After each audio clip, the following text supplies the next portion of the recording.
فبأي آلاء ربكما تكذبان۔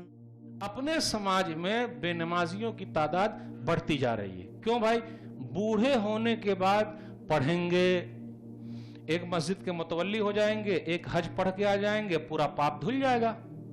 آج کل وہی چل رہا ہے، مسجد کے متولی ہو گئے، مدرسے کے محتمم ہو گئے، پورا پاپ دھل گیا، حج پڑھ کے آ گئے، ختم، کچھ بھی نہیں، آرام سے۔ بوڑھے ہونے تک زندہ رہنا ہے۔ کس کے پاس سرٹیفکیٹ ہے بوڑھے ہونے تک زندہ رہے گا؟ لکھا کے لایا ہے۔ بوڑھے ہونے کے بعد اللہ عمل کی بھی توفیق دے دے گا۔ کس کے بعد لکھا ہوا ہے؟ کس کے پاس لکھا ہوا ہے؟ کون بتا سکتا ہے؟ کر جوانی میں عبادت کاہلی اچھی نہیں، کر جوانی میں عبادت کاہلی اچھی نہیں، جب بڑھاپا آ گیا کچھ بات بن پڑتی نہیں۔ بوڑھے ہونے کے بعد کیا ہوگا؟ وقت پیری گرگ ظالم می شود پرہیزگار۔ بڑھاپے کے وقت تو ظالم بھیڑیا بھی سدھر جاتا ہے۔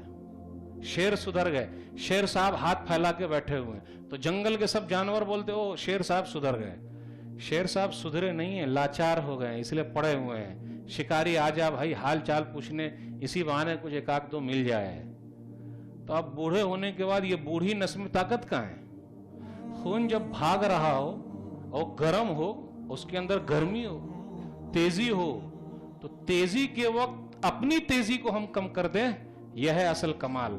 جب خون ٹھنڈا ہو گیا، چل بھائی اب سدھریں گے تو فائدہ تو ہے، کہیں نہیں فائدہ رہے گا، لیکن جوانی میں سدھر جانا نبیوں والا کام ہے۔